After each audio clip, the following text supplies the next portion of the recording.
Hey YouTube, we're back with part 6 of the aerocommander flap mod.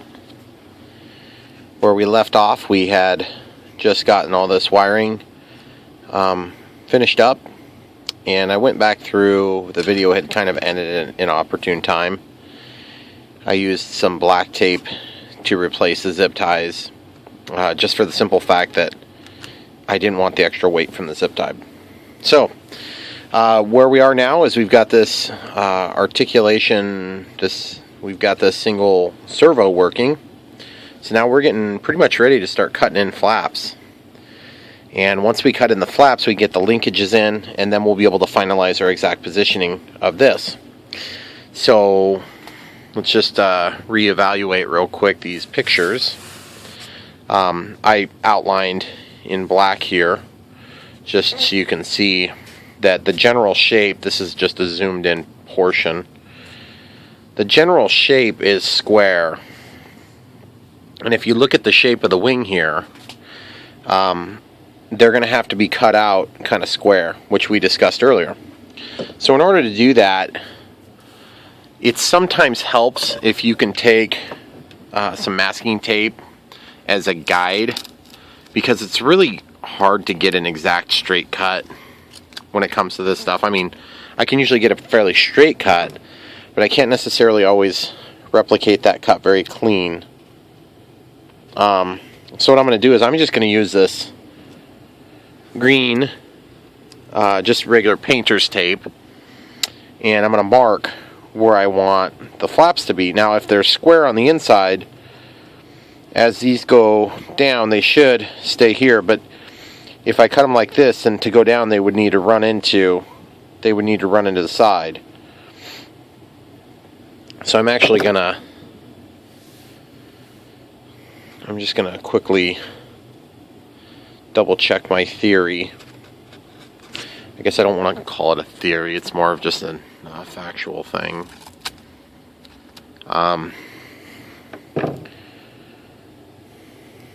Basically, if I made this square, as it articulates down, I think it's going to just run into the side here.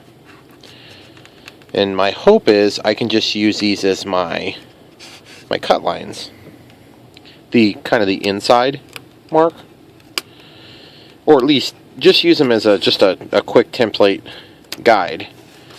Doesn't need to be an exact, like cut it fairly close to this inside portion where my fingernail is right now. And then over here where my fingernail is. And then over here where the inside of my fingernail is. This might help me to get a better, more reliable duplication. You may notice that I brought this plane down a little bit. The angle was getting uncomfortable for me with the camera, so we'll put that back up. So really, one other thing we got to deal with is we got to make sure we leave enough structural integrity here so that when we're done, this linkage is not going to be a complication. The other thing is our linkage can actually right on top of that linkage. That's for the aileron there. So that's pretty cool. So we'll come back to that and readdress that here shortly. It'd be really nice if I could close this up temporarily. I think I might try to do that real quick. See how much trouble I have trying to close it.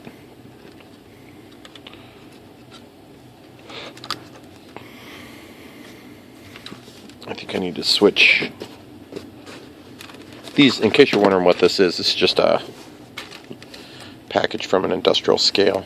One of the manufacturers we use has the indicators packaged in here. So it's kind of like a squishy foam. Okay, so obviously at some point we may want to kind of bind all that up together. I don't know, it depends on how it folds over, to be honest. That way we can kind of control and keep things where we want them to be. I might go ahead and throw just a piece of tape on there real quick. Oh, except are we going to be into the red? No, we're not. That's one of the issues you run into on these little UMX planes, is that when you close them, you got to put tape on like this, right? Okay, let's look at it upside down. Oh yeah, there's quite a bit of crap going on in there.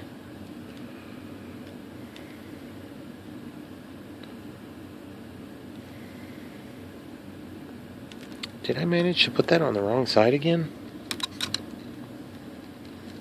I'm not sure. It's kind of a good time for us to just double check the CG real quick. Even though it's not done, it's kind of cool to just get an idea of how far off we are. Okay, so the CG, I've got these little bumps I built in here. Okay, and that's with the battery that we had been flying on, and look at that, guys. It's just perfect. Very slightly nose down attitude. That's exactly what I want. Granted, I've got the battery up forward too, which is pretty cool. So that means we must be, at this exact juncture in time, we're actually improving the CG a little bit. I just got to be careful about all these little scale details. I was concerned when I did those scale details. I said, you know what, I'm going to kick myself if I end up doing flaps. So if they break off, I'll just have to fix them. No big deal. Alright, this does make it a lot easier for me to see what's going on. And so far, that hasn't really manifested itself. I haven't really had to kick myself too bad.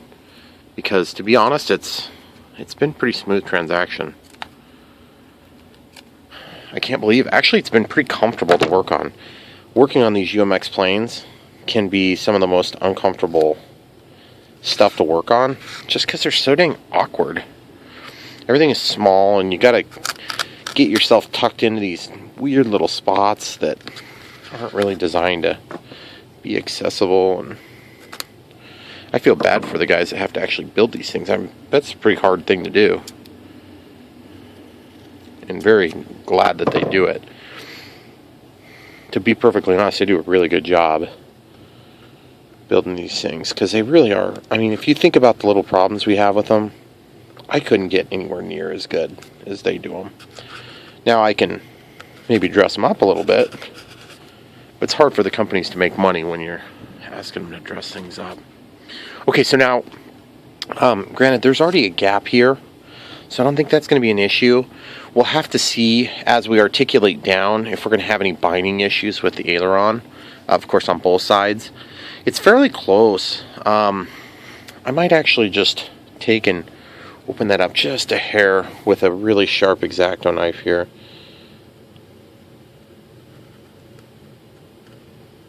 I'm just going to take and run along the edge here.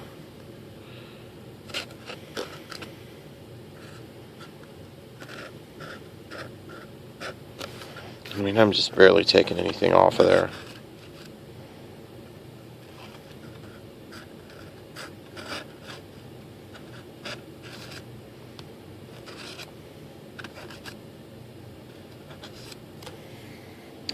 Okay, so that'll just give us a little teeny bit more clearance. A little bit extra get out of jail free card there.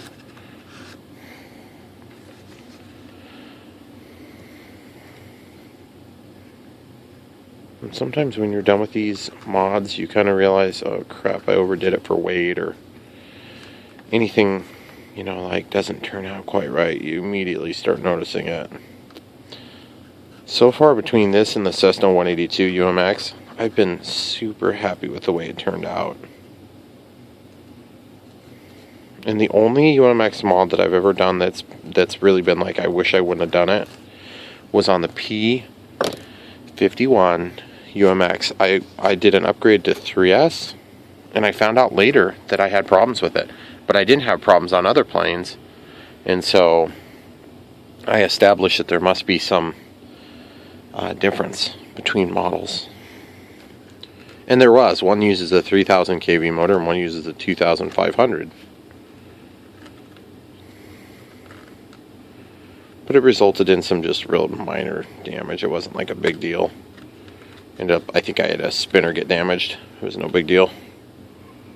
But still frustrating because I give other people advice and assume that things are going to work great. I just run it on 2S now. Although to be honest, weirdly enough, I don't fly that plane too often. It's just one of those planes that, even though it's beautiful, I just don't get around to it much. Okay, so we've got that one cut. So now, I'm going to test my theory real quick. I'm about 95% sure that I have to cut these flaps in an angle, but I'm going to double check that real quick. And the way I'm going to double check it's pretty simple.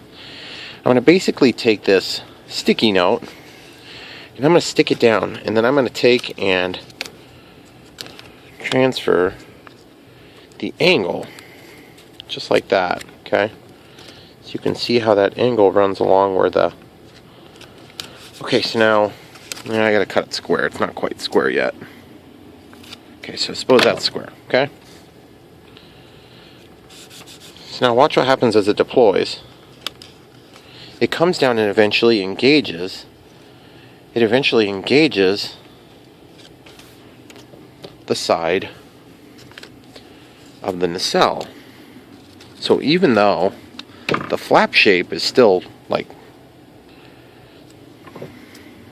this, okay?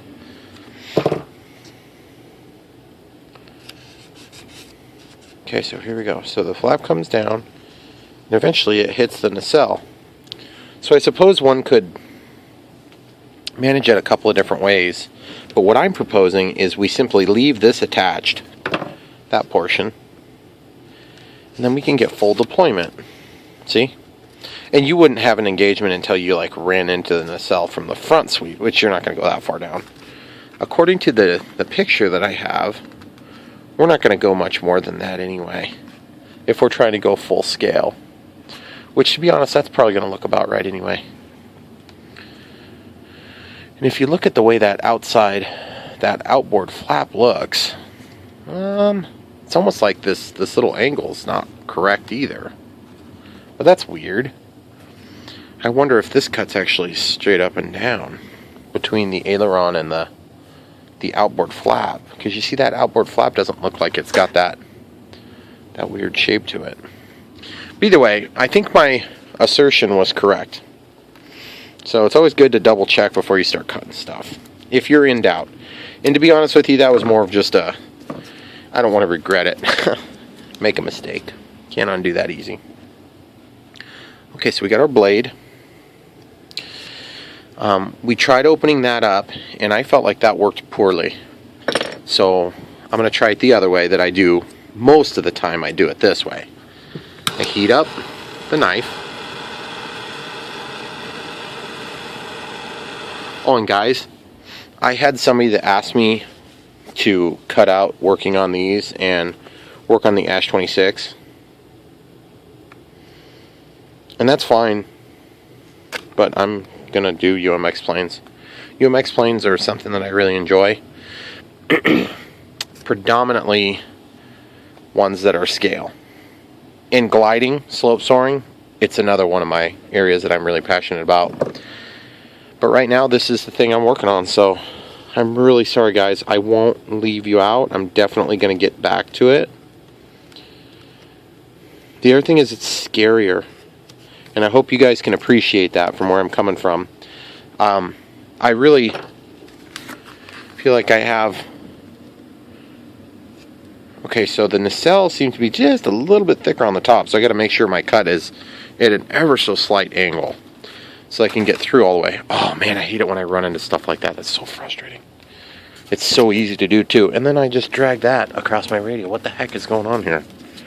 That's another thing too. I know this sounds totally stupid, but clip your fingernails before you work with these things. It's very easy to damage them. Actually, I'm going to leave that off. So trying to get this cut perfect, it's scaring me a little bit, because I'm going to show you guys what I'm talking about here by pulling that tape off. Now I'm going to leave this blade in the foam, supporting it as I flip around. You see what's going to happen as I cut? I'm eventually going to get really tight. And if I'm not careful, I could have a problem. So I think I might go ahead and transfer my mark up to this panel line here. Now, I don't know if you guys recall, but we had talked a little bit about Fowler flaps on the Cessna 182. I have no intentions of doing Fowler flaps on this plane. It's just too thin. And while it would be really cool, that's more, you kind of have to have that molded in my opinion. Now, if you want to do a Fowler flap on yours, be my guest. You have the freedom to do whatever you want on yours. Don't let go of the blade like I just did there, because then you end up with these nasty little grooves like that. Dang it. I'm going to be opening this up here in a minute anyway. It's funny because this always seems like it's going to be the easiest part of the project, and it usually is fairly easy, but sometimes I run into challenges that I didn't expect. And this is one of those times when I didn't think about that nacelle being so close and how that might impact the performance of my cutting tool.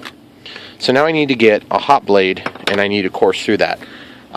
Or in my case, I think I might go for I'm actually going to whip a brand new one out. It's going to be easier to do it with a brand new one, or brand newish, because I can heat the whole thing and then slide that in just like this, okay? And I can have it kind of where I think I want it to be. In fact, oh, son of a gun, I dinged it. Okay, so remember, we don't need it super hot, we just need it hot enough to get the job done, okay? So just barely heat it. We're trying to even up the whole gap, which that was a little more gap than I wanted, but by the time we start making this thing move, that's probably not going to be a problem, because you'll want it to not bind. Now you see this piece of metal here, it's held on by some clips that are glued on the front half of the wing toward the leading edge. And so when I cut, I think I'm just going to cut back here and at a steep angle. But I'm still going to end up taping this on, so I'll be forced to tape from here to here for my hinge point. So the outboard flap is going to have this steep cut angle. Now the inboard flap, we don't have that linkage, because that linkage only comes from inside the nacelle to where the other servo is.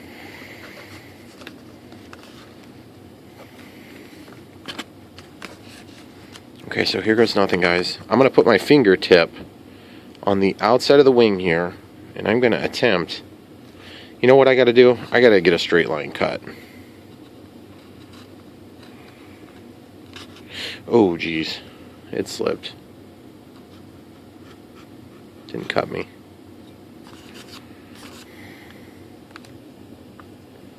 Okay, so I'm just kind of eyeballing the angle.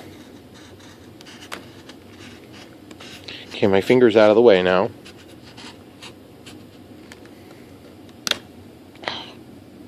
Okay, see where that is? I could have gone on a steeper cut pattern, but I think I would have had a heck of a time getting away with it. So I'm just going to go ahead and take this to its... Just going to kind of follow it. Oh, geez. That broke free. What the heck? Why did it break free like that? That was not cool at all. I'll re-glue that.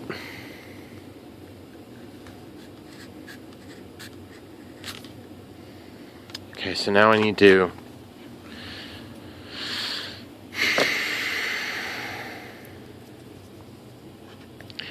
get that glued back in.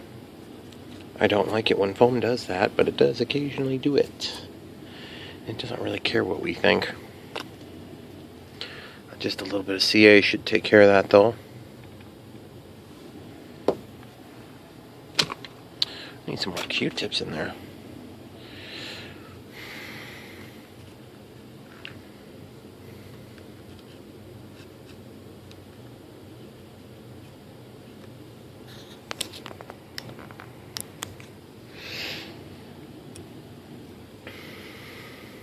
Okay, so this little piece needs to stick back in there. Just like that. Yeah, that'll be fine. Won't notice it later. I don't suspect you will, at least.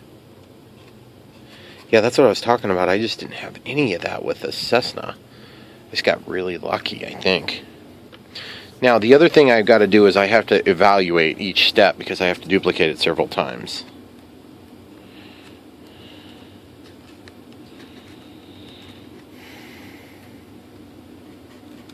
And suppose I wanted to change gears a little bit. Well, I don't want to change gears on like the last one. I have to redo all of it. Which I'm not exactly sure how you would redo it, but sometimes you got to get creative. Okay, so get a little kicker on there, and I'm going to hold that in place because it's not really tight yet. Now it feels pretty tight. Gosh, I don't like the way that cut. That looks really ugly right there. It's way too visible. I'm going to have to come up with something to make that look better.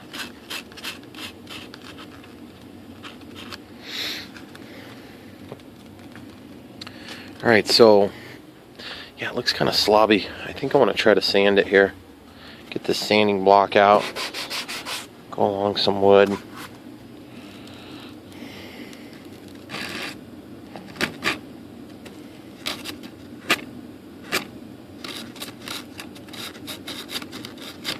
Remember, that's our aileron that we running into on the outboard portion.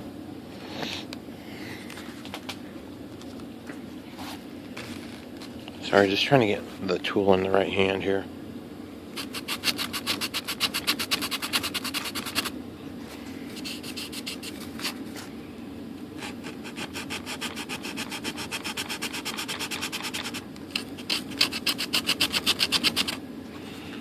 Okay, so now that we've got that taken care of-ish, we need to wipe it with alcohol too to get that red hue off of it because some of that color came off of there, which is surprising.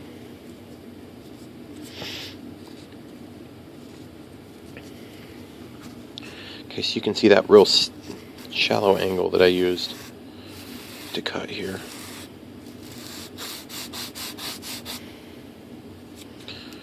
So I'm just going to hit both sides real quick.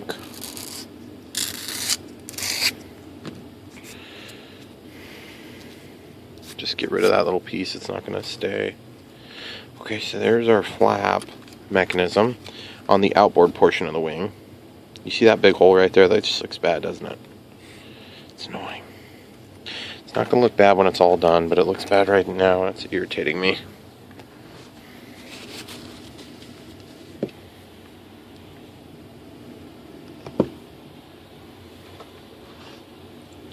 We're going to try some alcohol real quick. Let's see if the alcohol cleans off the edge.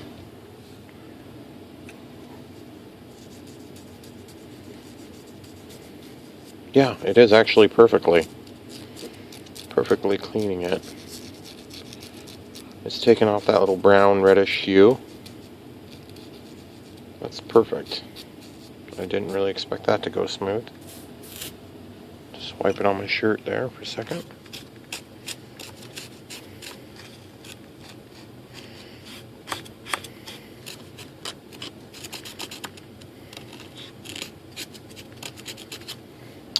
Okay, that's pretty cool that worked. Didn't expect it to work that smooth.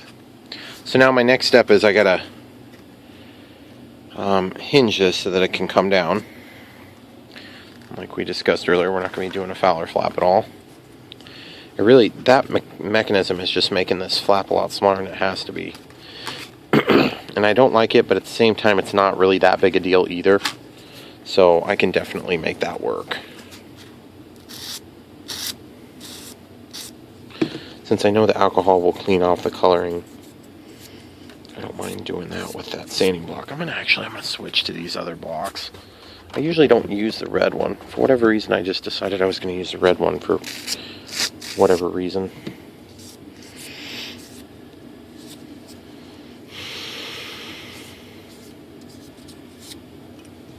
Okay, so let's close that off. Alright, so now we need to make some tape joints. And normally I like to use this. It's just a nice, high quality, like an office tape actually, style tape.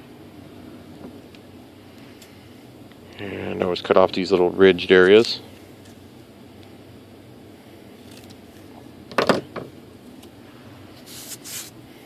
Okay, so that needs to be going the correct orientation there. Just stick this down onto the foam.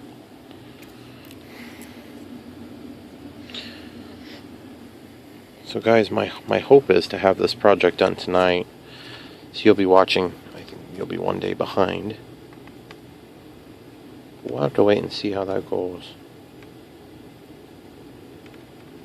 Okay, so now normally when I hinge these, I'm hinging it and I've already got the rod in there, but I'm not going to have the rod in there yet on this one. I'm not 100% sure how that's going to work. I mean, I know kind of how it's going to work, but I don't know the exact specifics.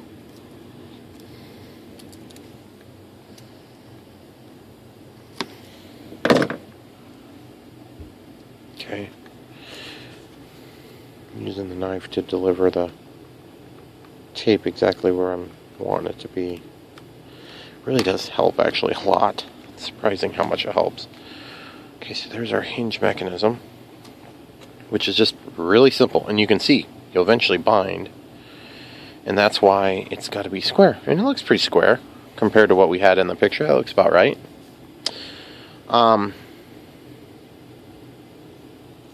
Cool.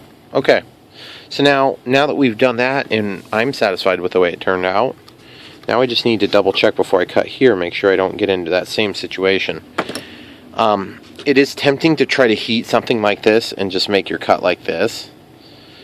I could hypothetically try it, but it's actually really hard to pass that through quick enough to control the cut. But then you run into this problem when you're so close to the object like this that you have to necessarily hold your knife at an angle. So I'm wondering if I need to maybe try to use a different knife to cut the inside one. And then we may come back, just so you know, and put some inside tape on there too.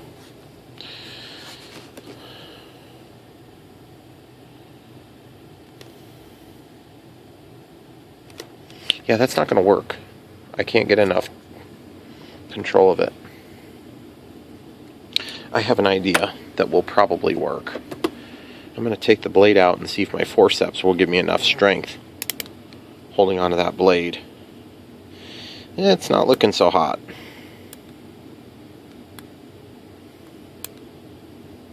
See, it's going to want to pivot. Pretty sure that's not going to work. Maybe if I go this way.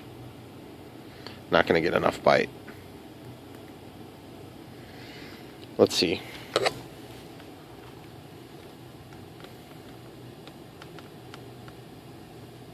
Nope, it's just going to pivot. I could just glue the crap out of it just for these two cuts. Okay, so now I have to figure this out. This is not something I was thinking about until just now. It's definitely important. It's definitely worth thought, though. So while we're thinking about that, let's go ahead and put some tape on the back side of these hinge points. Normally you would just open the hinge all the way up, but we can't open it all the way up, being as this hinge doesn't open all the way up.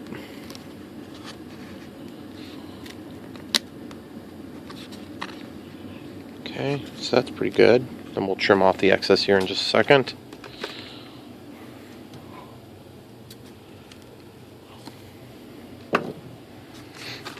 And that back side of tape does have a tendency to want to push the flap down.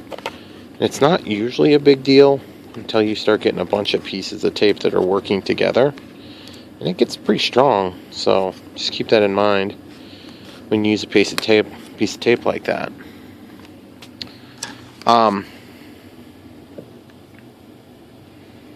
Guys, I'm regrettably running out of time, believe it or not, in this video. which sucks. But usually when I have a break, like an evening break, it takes me a long time to get started back up in the video series. So my hope is to just get this stuff going.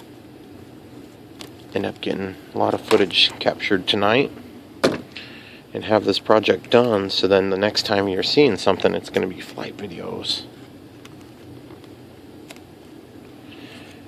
Okay. So that worked about as expected. Get a little heat on there. Come in here, melt that tape back.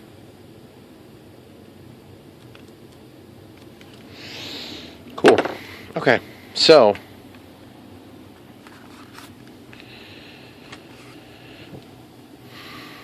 I guess that's about it for tonight. On part 6, we're going to be coming back with part 7, Aero Commander Flaps Mod. Brian Phillips here, signing out on video 6. Come back for more. Don't forget to like and subscribe.